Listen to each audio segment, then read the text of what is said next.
Hey guys, what's up? It's me, Thomas. Today, we are here with Game Theory. This is Trapped in the Machine. We're back with Petscop again. So I guess we're going more in depth into that, review session we had last time. So, looks like there's more to it than advanced AI. Or, well, trying to get into the mind of the killer or kidnapper. So, let's see what Mouse Matt Pat's got for us, eh? I'll link this video down below. Be sure to check out for yourselves. If you guys like the video, like, comment, subscribe. Be sure to comment some other videos for me to react to in the comments down below. Without further ado, let's go. Oh, PlayStation. I guess we're going straight to Petscop.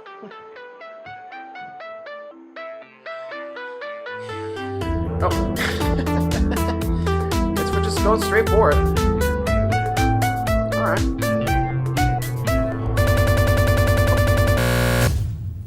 Okay. Hello, Internet. Honestly, thought Welcome it was to Game Theory. Last episode, we unearthed the linchpin in decoding the Petscop mystery, that this haunted game is really just a device for training AI to perfectly replicate the behaviors of people in the real world. We actively see it happening in episode 17, where a load of test subjects are unleashed into a situation, in this case a replica of Marvin's house, and the ones that manage to find their way out the front door are selected to create the next generation of test subjects. This is the principle of a Darwinian learning algorithm. Over time, those generations become more and more sophisticated, until the AI is finally thinking like the person that the game's creator is hoping to replicate. Further adding to this theory are the patterns in the game's autosave files, and the fact that these recordings progress from Generation 1 to Generation 15 3 separate times, indicating that this isn't a game generation, but rather a generation of AI. If you haven't seen that last episode, watch it now, because that information and a general understanding of the Petscop series is essential for today's episode, as we piece together what I believe to be the definitive solutions to the major loose threads in this series. Who is Paul? Why is the character Belle here? What's the deal with the creepy schoolhouse scenes? And why is this story being told to us in this way? All that and more today, as we continue to close the book on the scariest game you, luckily, will never have the chance to play. Let's start with the prime.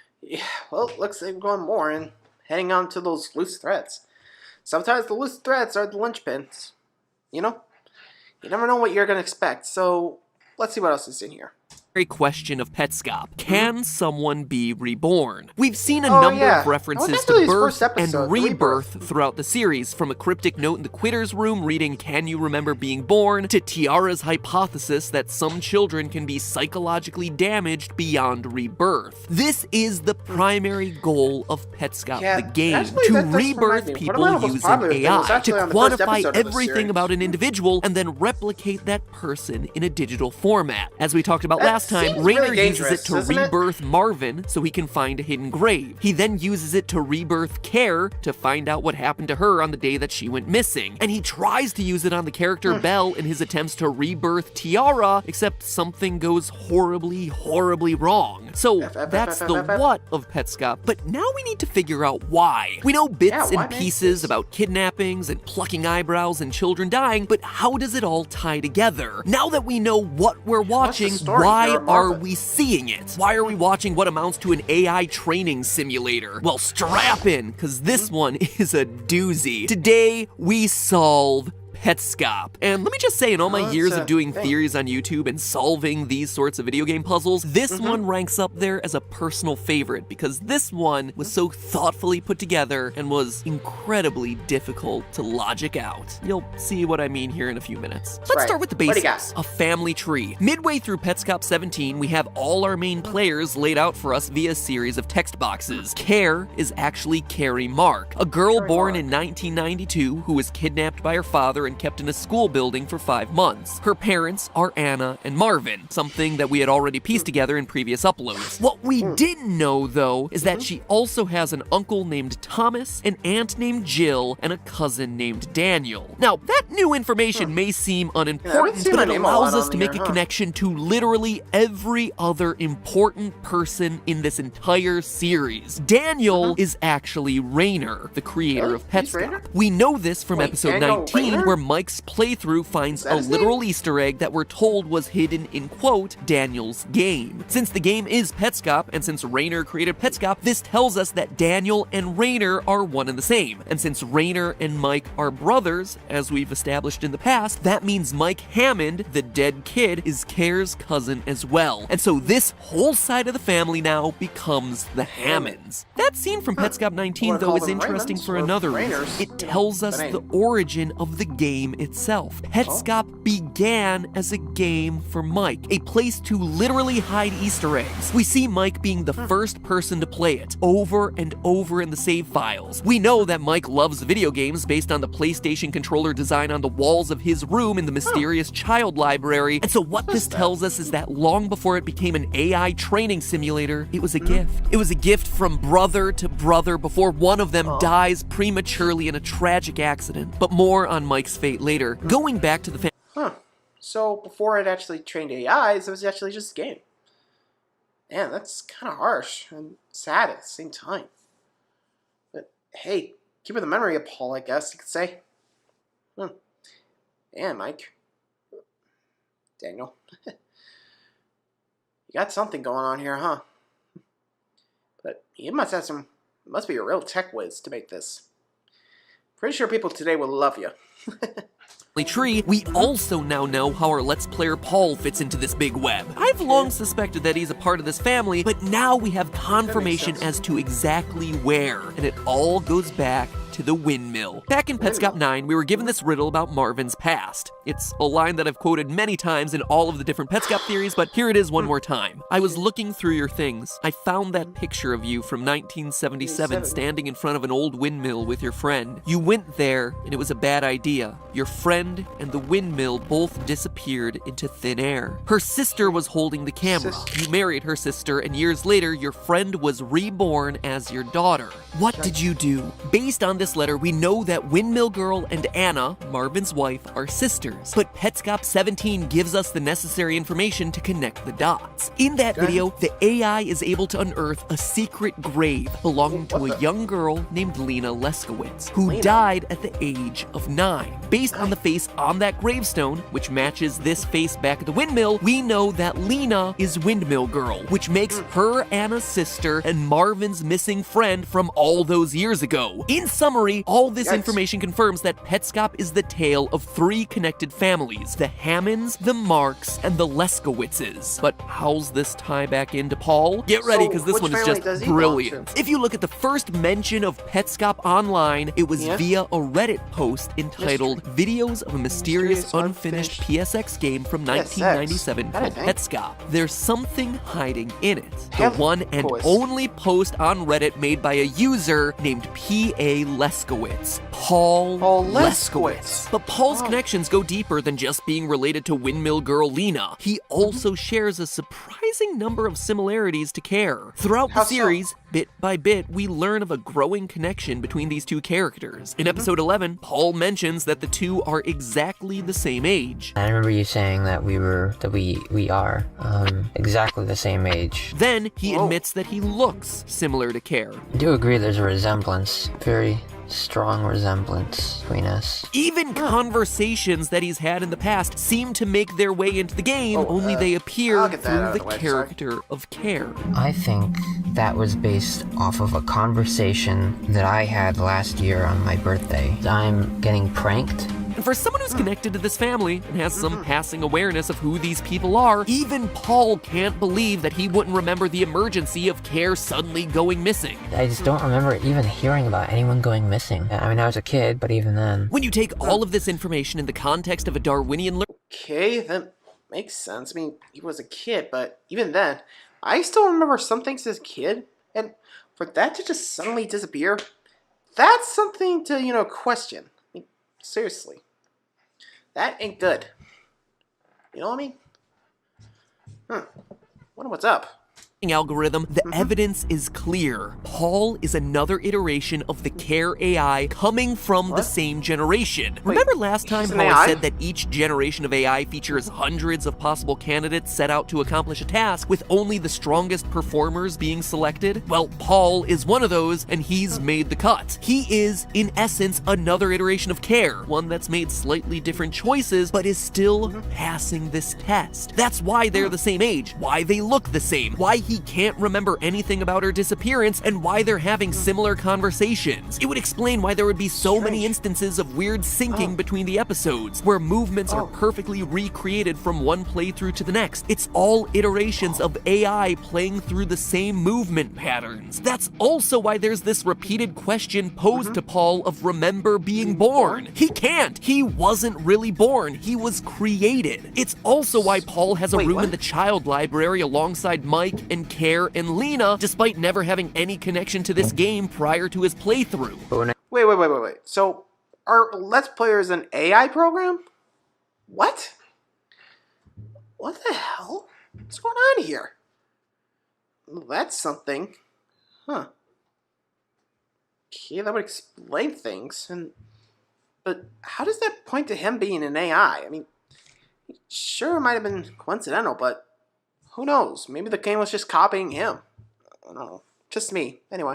Found my room. I was shocked at first, but it made sense. They would be tied in some way to me through you. And since, according to that letter, we know that Care is a reborn Lena by the transitive property of equality, it means that Paul is a reborn Lena too. That's why in Petscop 15, whenever you pick up a party hat trinket, you're immediately dragged back to this picture and the word girl. The party hat is the object that appears on Lena's gravestone because she died on her 9th birthday. And Marvin, as represented by Green Tool here in these school sequences, is dragging you back as he tries to reprogram you, all in his attempts to rebirth his long-dead friend Lena. But Paul is a real person playing this game, I hear you saying. We hear him physically moving in some room that he's playing in. Yes, that's absolutely true, but it doesn't discount him as an AI. Consider this. In Petscop 20, we see Marvin's playthrough. At the beginning of it, it seems like he's having trouble distinguishing his left from his right. He then pulls up the control menu, and what do we see? That left and right on the controller are reversed. So now rewind to a much earlier part of the series, and what fun fact do we learn about Paul? That Paul, too, has trouble telling his left from his right.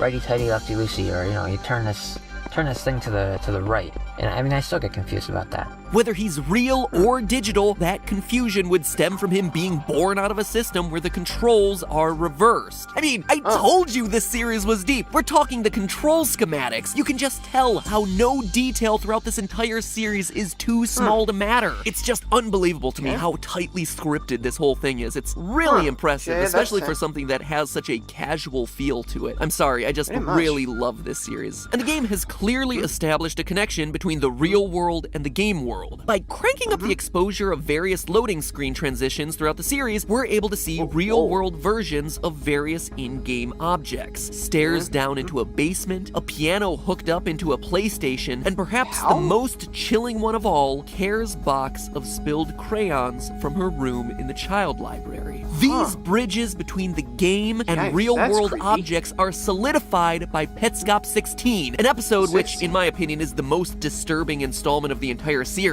which features an emergency distress warning as well as a live feed of something identified as the ghost room. By the end of that video, a dot, which is tracking something, slowly makes its way over to the chair and begins doing something with this, the TV. To me, it's pretty clear, whatever it is in that room, it started to play Petscop. Notice in the corner a wheel that should look pretty darn familiar. It's the same wheel that cycles through different iterations of the AI for any given generation. But we can actually go one step further with this little clue. It's set to the same alignment that we see Care's AI in at the end of Petscop 17. So what could all of that mean? Well, to me, it seems to indicate that the Care AI has somehow been able to transition out of the game and into the real world. And it's now being very closely monitored in this observation examination room. At the very beginning of that same video, for a brief moment, we can actually glimpse some text on the pause screen. Quote, "The ghost room is a ship in a bottle."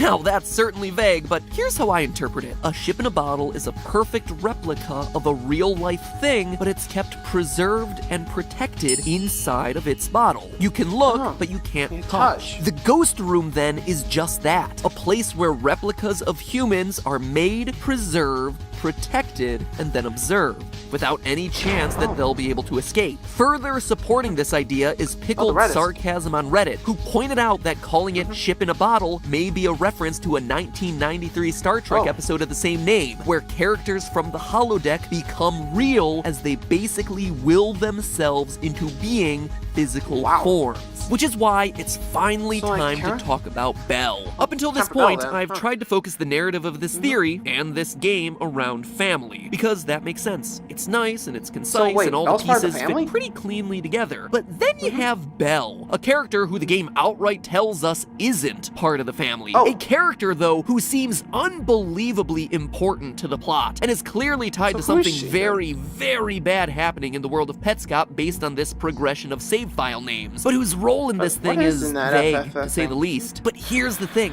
Belle is the linchpin to proving that people can cross into and out of this game. Based on the progression of save files, we know that Belle was one of the game's earliest human testers, and she was good at it. Relative to all the other playthrough snippets that we watch, Belle is quickly able to solve all of the game's puzzles. But then something happens, and apparently she's gone. She's trapped somewhere, presumably inside the game, and she's still good inside the game too, as we see her actively able to hack into the game from the inside. So much so that she's now able to change texture files. This potentially leads her to eventually escape, as in episode 12, we're told that she's finally free, that she's somehow been rescued, that she's been running the game, aka trapped inside of the game, for over 17 and a half years. But most importantly, Raynor asks her this: are you still sitting on a chair? Can you still look around the room? Is there still a room? This all shows that the ghost room is real, and that Belle, at least at one point, has been sitting in a chair in a real room, and that upon getting rescued, she's back in that real space. A real space that Marvin was also apparently in. In one of the most crucial bits of lore that I've ever covered in this series ever, in the final 5 seconds of the final episode of Petscop, minus the dance break, we get the big reveal as we enter a pause screen that exists inside of another pause screen. We're left with the concluding message of your butt leaves a cavity in the chair. Yep, that's it, ladies and gentlemen. The final clue in this epic multi-year mystery is a quote about a butt groove. But why? What's this telling us? Well, it tells us that the chair is real, the cavity is real, and that once you pass through a couple layers of meta, your butt is real too. I'm dummy thick. Your butt? Okay.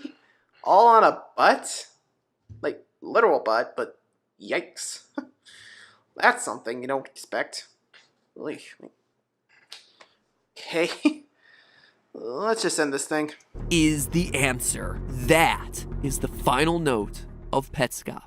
Or is it? Because we still have one final set of clues to look into: the road, the pets, and Tiara. Up until this point, we've broken this series down into very small pieces, just like you work on a puzzle. A chunk here and a chunk here, all united by themes or colors. But now it's time to step back and assemble the bigger picture here. The actual story of these 21 episodes. How do all of these individual events connect? What really did happen to Mike and Tiara and Lena and Raynor? Where's Paul and Care now that some AI is out there in the real world? And what does the future of Petscop hold, if indeed there is a future to Petscop? All that is coming up in what I predict to be my final Petscop theory, where we get away from a lot of the finer details and tell the story that this game is trying to tell us. It's honestly not going to be next week, because honestly I could use a break from covering Petscop, and I'm sure you'd like to see me cover something else, but it's probably going to be another week or two. If Petscop is truly the tale of 3 families, what exactly happened to those 3 families? That sounds like I'm rehashing FNAF now. Anyway, more on that soon as we conclude the series once and for all. But until that day comes, remember, that's just a theory.